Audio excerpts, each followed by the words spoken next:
ಆಮೇಲೆ ಈಗ ಮಂಗಳಮುಖಿ ಅಂತ ಅಂದ್ರೆ ಮುಖ ನೋಡಿದ್ರೆ ಒಳ್ಳೇದಾಗುತ್ತೆ ಅನ್ನೋ ಕಾರಣಕ್ಕೆ ಒಂದು ಮಂಗಳಮುಖಿ ಅಂತ ಹೆಸರಿಟ್ಟಿರ್ತಾರೆ.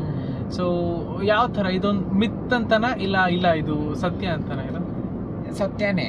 ಯಾಕಂದ್ರೆ ನಾವು ನಿಜವಾಗ್ಲೂ ಒಂದು ಹಾರ್ಟ್ಫುಲಿ ನಾವಂತಲ್ಲ, ಯಾರೇ ಆದ್ರೂ ಅಷ್ಟೇ, ಮನಸ್ಫೂರ್ತಿಯಾಗಿ ನೀವು ಯಾರಾದ್ರೂ ಆಶೀರ್ವಾದ ಮಾಡಿದ್ರೆ ಅದು ಖಂಡಿತ ಆಗುತ್ತೆ.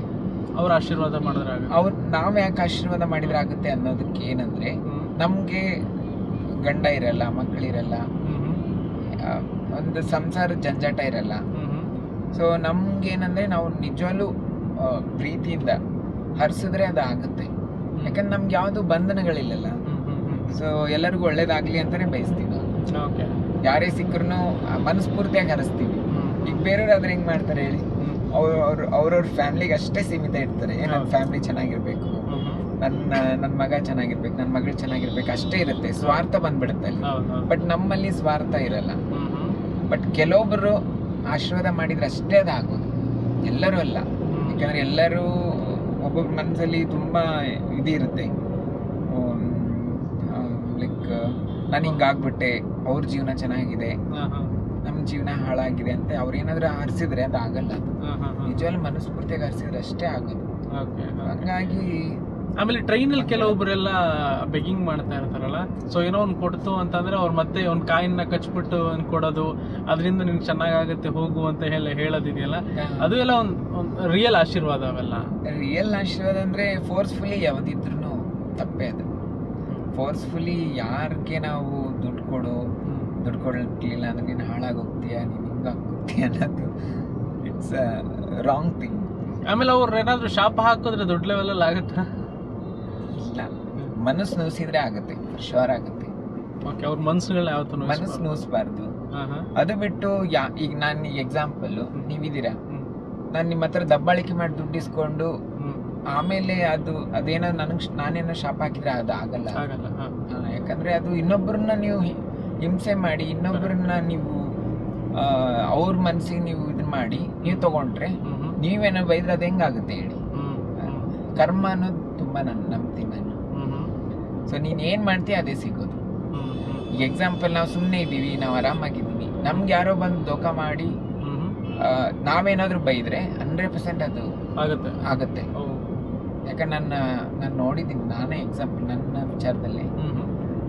ನನ್ನ ಪಾಡಿಗೆ ನಾನು ಇರ್ತೀನಿ. ಒಂದ್ಸತಿ ನನ್ಗೆ ಯಾರೋ ಹಿಂಸೆ ಮಾಡಿ, ನನ್ಗೆ ಯಾರೋ ದೋಖ ಮಾಡಿದಾಗ ಅವ್ರಿಗೇನಾದ್ರು ಹೇಳಿದಾಗ ಅದು ಆಗಿತ್ತು. ನೀವು ಶಾಪ ಹಾಕಿದ್ದಿದೆ? ಶಾಪ ಅಂತಲ್ಲ, ಜಸ್ಟ್ ಒಂದು ಅನ್ಕೊಳ್ಳೋದು. ಜನ ಹಿಂಗೆ, ನಾನೇನ್ ಮಾಡಿದ್ದೀನಿ, ನನ್ನ ಪಾಡಿಗೆ ನಾನಿದ್ದೀನಿ, ನನ್ನ ಹತ್ರನೇ ಬಂದ, ನನ್ನ ಹತ್ರನೇ ಇದೆಲ್ಲ ಮಾಡಿ ಈ ತರ ಮಾಡಿದಾಗ ತಪ್ಪಾಗುತ್ತೆ. ಅಂದ್ರೆ ವರ್ಕ್ ಆಗುತ್ತೆ, ಕೆಲವೊಂದೆಲ್ಲ ವರ್ಕ್ ಆಗುತ್ತೆ, 100% ಆಗುತ್ತೆ. ನನ್ನ ಜೊತೆಗೆ ನನ್ನ ಸ್ಟೂಡೆಂಟ್ಸ್ ಎಷ್ಟೊಂದು ಜನ ಟ್ಯಾಟೂ ಹೇಳ್ಕೊಟ್ಟಿದ್ದೀನಿ ಅವ್ರಿಗೆ. ಸೊ ಇವಾಗೆಲ್ಲ 3-4 ಸ್ಟುಡಿಯೋ ಇಟ್ಟು ಒಳ್ಳೆ ಜೀವನ ನಡೆಸ್ತಿರ್ತಾರೆ. ಇವಾಗ್ಲೂ ಅವ್ರು ನನ್ನ ಹತ್ರ ಬಂದು, ನೀತು ಮ್ಯಾಮ್ ನಿಮ್ಮ ಹತ್ರ ಕಲ್ತ್ವಿ, ನಮ್ದೊಂದು ಜೀವನ ಕಟ್ಕೊಂಡ್ವಿ, ನಾವು ಒಂದು ಒಳ್ಳೆ ಜೀವನ ಮಾಡ್ತಿದೀವಿ, ಈಗ ನಮ್ಮ ಮಕ್ಕಳನ್ನ ಚೆನ್ನಾಗಿ ಸಾಕ್ತಿದೀವಿ ಅಂದಾಗ ನಂಗೆ ಖುಷಿ ಆಗುತ್ತೆ. ಯಾಕಂದ್ರೆ ನಿಜವಲ್ಲ ಹಾರ್ಟ್ಫುಲಿ ನಾನು ಅವ್ರಿಗೆ ನನ್ನ ವಿದ್ಯೆನೇ ಹೇಳ್ಕೊಟ್ಟಿದ್ದೀನಿ. ಅವರು ಅಷ್ಟೇ ಮನಸ್ಫೂರ್ತಿಯಾಗಿ ನನ್ನ ಹತ್ರ ಕಲ್ತು ಒಳ್ಳೆ ಜೀವನ ಮಾಡ್ತಿದ್ದಾರೆ. ಹಂಗೆ ಸೊ ಕರ್ಮ ಅನ್ನೋದು ನಮ್ಗಷ್ಟೇ ಅಲ್ಲ, ಎಲ್ಲರಿಗೂ ಇರುತ್ತೆ.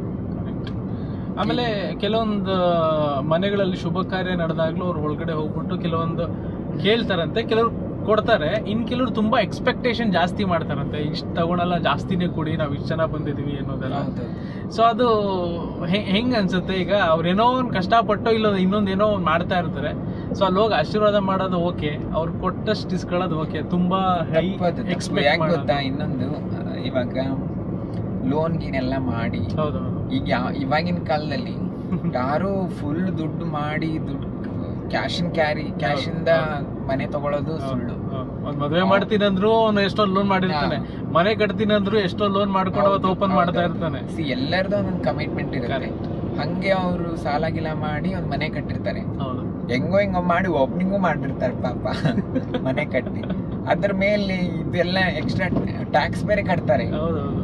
ಇದೊಂದು ಟ್ಯಾಕ್ಸ್ ಆಗುತ್ತೆ. ಸೊ ಈ ಟ್ಯಾಕ್ಸ್ ನ ಪ್ರೀತಿಯಿಂದ ಕೇಳಿ, ಪ್ರೀತಿಯಿಂದ ಹರಿಸಿ ತಗೊಂಡೋದ್ರೆ ಅದು ಏನೂ ಪ್ರಾಬ್ಲಮ್ ಇಲ್ಲ. ಯಾಕಂದ್ರೆ ಏನೋ ಖುಷಿ ಕಟ್ಟಿರ್ತಾರೆ, ಈ ತರ ಹರ್ಸಕ್ ಬಂದಿರ್ತಾರೆ, ಕೊಟ್ಟಿರ್ತೀವಿ. ಸೊ ಅದು ಬಿಟ್ಟು ಯಾರಿಗೋ ದಬ್ಬಾಳಿಕೆ ಮಾಡೋದು, ಕೊಡ್ಲೇಬೇಕು, ಕೊಟ್ಟಿಲ್ಲ ಅಂದ್ರೆ ಹಿಂಗಾಗುತ್ತೆ ಹಂಗಾಗತ್ತೆ ಅಂದಾಗ ಅವ್ರು ಅಷ್ಟು ಕಷ್ಟಪಟ್ಟು ಒಂದು ಮನೆ ಕಟ್ಟಿರ್ತಾರೆ. ತಪ್ಪದು, ಯಾರೇ ಮಾಡ್ಲಿ ತಪ್ಪದು ಅಲ್ವಾ? ಯಾಕಂದ್ರೆ ಅದು ಒಂದು ಆ ದಿನ ಅವ್ರ ಸೆಲೆಬ್ರೇಷನ್ ಮೋಡಲ್ಲಿ ಇರ್ತಾರೆ. ಇವಾಗ ಯಾವ್ದೊಂದು ಮದುವೆ ನಡೀತಿರುತ್ತೆ, ಎಷ್ಟೊಂದು ಕಷ್ಟಪಟ್ಟು ಒಂದು ಮಗಳನ್ನ ಮದುವೆ ಮಾಡ್ತಿರ್ತಾರೆ. ಆ ಟೈಮಲ್ಲಿ ಇವೆಲ್ಲ ಮಾಡೋದು ಖಂಡಿತ ತಪ್ಪು. ನಿಮಗೆ ಹೆಂಗ್ ಅನ್ಸುತ್ತೆ? ಈಗ ಕೆಲವೊಬ್ರಿಗೆಲ್ಲ ಓಕೆ ನನ್ ಗೋಲ್ ಇದು, ನಾನು ಫ್ಯೂಚರಲ್ಲಿ ಹಿಂಗಿರ್ಬೇಕು, ನಾನು ಹಿಂಗೆ ಇರಬೇಕು ಅಂತ ಒಂದಷ್ಟು ಜನ ಇಟ್ಕೊಂಡಿರ್ತಾರೆ. ನಿಮ್ದು ಏನಿದೆ ಮುಂದೆ? ನಾನು ಹಿಂಗ್ ಬಾಳ್ಬೇಕು, ಹಿಂಗ್ ಬದುಕಬೇಕು ಅಂತ ಇದೆ ನಿಮ್ಗೆ? ಬಾಳ್ಬೇಕು ಅಂದ್ರೆ ಲೈಕ್ ಒಂದು ಒಳ್ಳೆ ಮಾದರಿಯಾಗಿ ಬದುಕಬೇಕು. ಸೊ ಹಿಂಗಿರ್ಬೇಕಪ್ಪ, ಈ ವ್ಯಕ್ತಿ ತರ ಜೀವನ ಮಾಡ್ಬೇಕು ಅಂತ 10 ಜನ ಮಾತಾಡ್ಕೋಬೇಕು. ಮತ್ತೆ ಸತ್ ಮೇಲೂ ಜನ ನೆನ್ಪಿಟ್ಕೋಬೇಕು, ಓಕೆ ಇಂಥವ್ರಿದ್ರು, ಹಿಂಗೆ ಒಂದು ಒಳ್ಳೆ ಜೀವನ ಮಾಡಿದ್ರು, ಇವರಿಂದ 10 ಜನ ಪಾಠ ಕಲ್ತರು ಅನ್ನೋದು ಬರಬೇಕು. ಎಲ್ಲಾದ್ರೂ ಹೋದಾಗ ಬಂದಾಗ ಹೇಳ್ತಿರ್ತಾರೆ ಜನ, ನಿಮ್ಮ ಲೈಫ್ ಎಷ್ಟು ಇನ್ಸ್ಪೈರ್ ಆಗುತ್ತೆ ಗೊತ್ತಾ ನಮಗೆ. ಸೊ ಯಾವುದು ಅನ್ಕೊಂಡಿಲ್ವೋ ಅದನ್ನೆಲ್ಲ ಮಾಡಿ ತೋರಿಸಿದ್ದೀರ ನೀವು, ಹಂಗಂದಾಗ ಖುಷಿ ಆಗುತ್ತೆ. ಸೊ ಹಂಗಾಗಿ ನನ್ನ ಮೈಂಡ್ ಸೆಟ್ ಒಂದು ಇನ್ನೂ ಜನಕ್ಕೆ ಏನಾದರೂ ಮಾಡಬೇಕು, ಇನ್ನು ನನ್ನ ಕಡೆಯಿಂದ ಒಂದು ಒಳ್ಳೆ ಮೆಸೇಜ್ ಇರುವಂಥ ಮೂವೀಸ್ ಆಯಿತು, ನನ್ನ ಕೈಯಿಂದ ಏನಾದರೂ ಸಹಾಯ ಮಾಡೋ ಥರ ಆಯಿತು. ಸೊ ಆ ಥರ ಇನ್ನೂ ಜಾಸ್ತಿ ಕೆಲಸಗಳು ಮಾಡ್ಬೇಕಂತ ಇದೆ. ಅದಕ್ಕೆ ನಾನು ಯಾವತ್ತೂ ಹೇಳಲ್ಲ, ಮಾಡಿ ತೋರಿಸೋದು ಆ ಥರ. Okay okay. ಅಂದರೆ ನಿಮಗೆ ಒಂದು ಮದುವೆ, ಒಂದು ಪರಿಪೂರ್ಣವಾಗಿ ಮದುವೆ ಹೆಂಗಾಗುತ್ತೆ ಆ ಥರ ಒಂದಷ್ಟು ಶಾಸ್ತ್ರಗಳ ಮೂಲಕ ಮದುವೆ ಆಗಬೇಕು ಅನ್ನೋ ಒಂದು ಆಸೆ ಇದೆ ನಿಮಗೆ? ಆಸೆ ಇದೆ, ಖಂಡಿತ ಇದೆ. Nice nice. ಖಂಡಿತ ಈಗ ಹಿಂಗೆ ನಾರ್ಮಲ್ ಆಗಿ ಹೆಂಗೆ ಜೀವನ ಮಾಡ್ತಾರಲ್ಲ, ಹೆಂಗೆ ಮದುವೆ ಆಗ್ತಾರಲ್ಲ ಹಂಗೆ ಆಗಬೇಕು ಅಂತ ಇದೆ. So let's see, hope for the best. ಸಿಗ್ಲಿ, ನೀವು ಹೇಳಿರೋ ಕ್ವಾಲಿಟಿ ಹುಡುಗ ಸಿಗ್ಲಿ. ಆ್ಯಂಡ್ ನಿಮಗೆ ಇಂಡಸ್ಟ್ರಿ ಹೊರತುಪಡಿಸಿ ಆ ಥರ ಕ್ವಾಲಿಟಿ ಸಿಕ್ಕರೆ ಓಕೆ, ನಮ್ಗೆ ಹಿಂಗೆ ಇರಬೇಕು, ಇದೇ ಕೆಲಸ ಇರಬೇಕು ಅಂತೇನಿಲ್ಲ. ಓಕೆ, ನನ್ನ ಒಂದು ಫೀಲಿಂಗ್ಸ್ಗೆ ಬೆಲೆ ಕೊಟ್ಟರೆ ಸಾಕು. ಕೆಲಸ ಸೆಟಲ್ಡ್, ಈಗೆಲ್ಲ ಹುಡುಗಿರು ಎಕ್ಸ್ಪೆಕ್ಟ್ ಮಾಡ್ತಾರಲ್ಲ, ನನಗೆ ಸೆಟಲ್ಡ್ ಆಗಿರ್ಬೇಕು, ತಿಂಗಳಿಗೆ ಇಷ್ಟು ಲಕ್ಷ ದುಡಿಬೇಕು, ಆ ಥರ ಇಲ್ಲ, ನಾನೇ ಸಾಕ್ಬಿಡ್ತೀನಿ. ಆ ಥರ ಒಳ್ಳೆ ಹುಡುಗ ಸಿಕ್ಕರೆ, ಆ ಥರ ಒಳ್ಳೆ ಹುಡುಗ ಸಿಕ್ಕರೆ ನಮ್ಮ ಕೆಲಸ ಇದೆ, ಇಬ್ರು ಸೇರಿ ಕೆಲಸ ಮಾಡ್ತೀವಿ. ಕರೆಕ್ಟ್, ಇಬ್ರು ಸೇರಿ ದುಡಿತೀವಿ. ಕರೆಕ್ಟ್. ಇತ್ತೀಚಿನ ದಿನಗಳಲ್ಲಿ ಕೆಲವೊಂದಷ್ಟೆಲ್ಲ ಆ ಥರ ಕ್ವಶನ್ಸ್ ಕೇಳ್ತಾ ಇರ್ತಾರೆ, ಕೆಲವೊಂದು MG ರೋಡ್ ಹೋಗಿ ಅಲ್ಲೋಗಿ ಇಲ್ಲೋಗಿ. ಏನಕ್ಕೆ ಹುಡುಗಿರ ಅಷ್ಟೊಂದು ಎಕ್ಸ್ಪೆಕ್ಟೇಷನ್? ಏನಕ್ಕೆ? ನನ್ನ ಬರೋ ಏನಂದ್ರೆ ಅವ್ರಿಗೆ ದುಡಿಯೋ ತಾಕತ್ತಿರಲ್ಲ, ಅವ್ರಿಗೆ ಲಿವಿ ವಿತ್ ಇದನ್ನೇ ಬೇಕು, ಬ್ಯಾಗೇ ಬೇಕು, ಅವ್ರಿಗೆ ಬೇಕು, ಇದೇ ಬೇಕು, ಅದೇ ಬೇಕು, ಬ್ರ್ಯಾಂಡೆಡೇ ಬೇಕು ಅಂದಾಗ ಅವರು ದುಡ್ಡಿರೋನೇ ನೋಡ್ಬೇಕು. ಯಾಕಂದ್ರೆ ಅವ್ರ ಹತ್ರ ತಗೊಳಕ್ಕೆ ಇದಿರಲ್ಲ. ಸೊ ಅವರು ಆ ಥರ ಇರೋ ಒಂದು ಪರ್ಸನ್ನ ಹಂಟ್ ಮಾಡ್ತಾರೆ. ಸೊ ಅಲ್ಲಿ ಪ್ರೀತಿನೇ ಇರಲ್ಲ, ಬರೀ ದುಡ್ಡಿನ ವ್ಯವಹಾರ ಆಗ್ಬಿಡುತ್ತೆ. ನಾನು ಚೆನ್ನಾಗಿದ್ದೀನಿ, ನೀನು ಅದೇ ದುಡ್ಡಿದೆ, ಬಾ ಮದುವೆ ಮಾಡ್ಕೊಳ್ಳೋಣ, ಹಂಗಾಗೋಗುತ್ತೆ. ಪ್ರೀತಿ ಅನ್ನೋದೇ ಎಷ್ಟೊಂದು ಮ್ಯಾರೇಜಸ್. ಆಮೇಲೆ ಇತ್ತೀಚೆಗೆ ಸೋಷಿಯಲ್ ಮೀಡಿಯಾದಲ್ಲಿ ಆ ಥರದ್ದೆಲ್ಲ ಒಂದಷ್ಟು ಓಡಾಡ್ತಿದೆ ಅಂತ ಅಂದಾಗ, ಸೋಷಿಯಲ್ ಮೀಡಿಯಾ ಅಂತ ನೋಡಿದಾಗ ಏನೇನೆಲ್ಲ ಅನ್ಸುತ್ತೆ ನಿಮಗೆ? ಕೆಲವೊಂದು ಕಮೆಂಟ್ ಈ ಕಮೆಂಟ್ ಬಿಟ್ಟು, ಆ್ಯಂಡ್ ಇವಾಗ ಎಲ್ಲ ಯೂತ್ಸ್ಗಳು ಆಲ್ಮೋಸ್ಟ್ ಸೋಷಿಯಲ್ ಮೀಡಿಯಾದಲ್ಲಿ ಜಾಸ್ತಿ ಅಟ್ರಾಕ್ಟ್ ಆಗ್ತಾ ಇದ್ದಾರೆ, ಆಕ್ಟಿವ್ ಆಗ್ತಾ ಇದ್ದಾರೆ. ಹೆಂಗೆ ಅನ್ಸುತ್ತೆ ಸೋಷಿಯಲ್ ಮೀಡಿಯಾ ಜಮಾನ? ನನ್ನ ಎಕ್ಸ್ಪೀರಿಯನ್ಸ್ ಪ್ರಕಾರ ಲೈಕ್ ತುಂಬ ಡೇಂಜರ್ ಅನ್ನಿಸ್ತಿದೆ. ಒಳ್ಳೆ ಥರದಿಂದ ತೊಗೊಂಡ್ರೆ ನಿಜವಾಗ್ಲೂ ಒಳ್ಳೇದಿದೆ. ಏನು ತೊಗೋಬೇಕು, ಎಷ್ಟು ತೊಗೋಬೇಕು ಅಷ್ಟು ತೊಗೊಂಡು ನಾವು ಅಲ್ಲಿ ಬ್ರೇಕ್ ಹಾಕಿದರೆ ಕರೆಕ್ಟ್ ಆಗಿದೆ ಜೀವನ.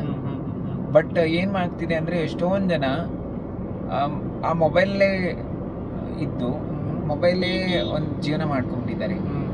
ಸೊ ಅಲ್ಲಿ ಅದು ಥಿಂಕ್ ಮಾಡಿದಂಗೆ ಅಲ್ಲಿ ಬರ್ತಾ ಇರುತ್ತೆ. ಸೊ ಅವಾಗ ಅಲ್ಲಿ ಬೆಳಿಗ್ಗೆಯಿಂದ ಸಾಯಂಕಾಲದವರೆಗೂ ಮೊಬೈಲಲ್ಲೇ ಇದ್ಬಿಟ್ಟು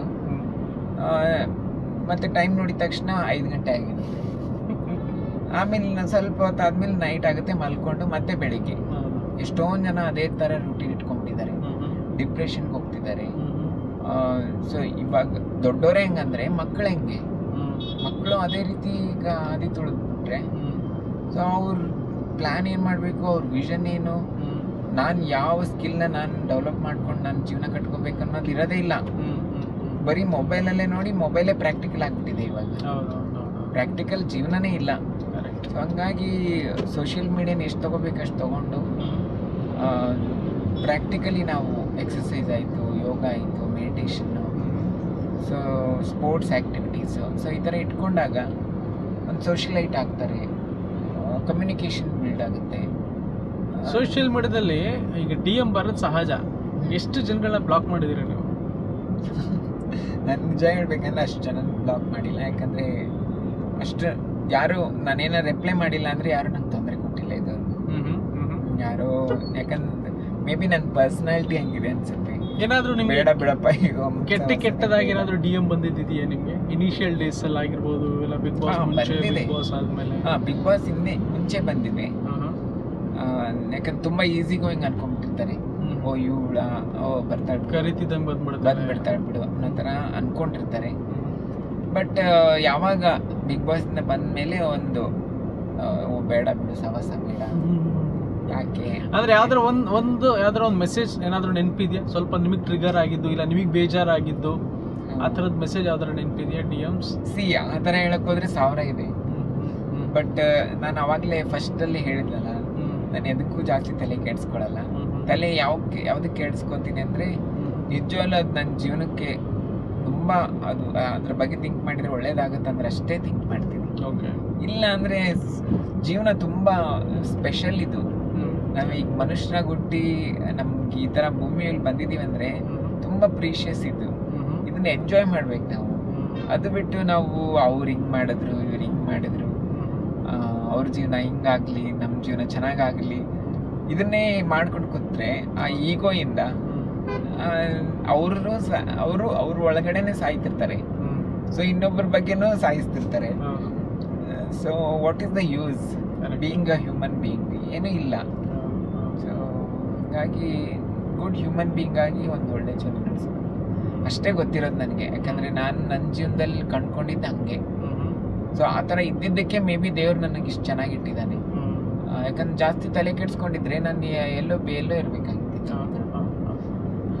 ನನ್ನ ಮನೇಲೂ ಇರೋಕ್ಕಾಗ್ತಿರ್ಲಿಲ್ಲ. ಯಾಕಂದರೆ ಆ ಕೆಟ್ಟ ಮನಸ್ಥಿತಿ ಇಟ್ಕೊಂಡು ನಾವು ಒಂದು ಒಂದು ಒಂದು ಮನೇಲಿ ಇರಬೇಕು ಅಂದರೆ ಆ ಚಾನ್ಸೇ ಇಲ್ಲ. ಅದು ನಮ್ಮ ಮೈಂಡ್ ತುಂಬ ವಿಶಾಲವಾಗಿ ಇಟ್ಕೊಂಡು ಓಕೆ ಹಿಂಗೆ ಬದುಕಬೇಕು, ಹಿಂಗೆ ಇರಬೇಕು ಅಂದರೆ, ಸೊ ಅವಾಗ ಒಂದೊಂದು ವಿಚಾರದಲ್ಲಿ ನಾವು ಕಾಂಪ್ರಮೈಸು ಆಗಬೇಕಾಗುತ್ತೆ.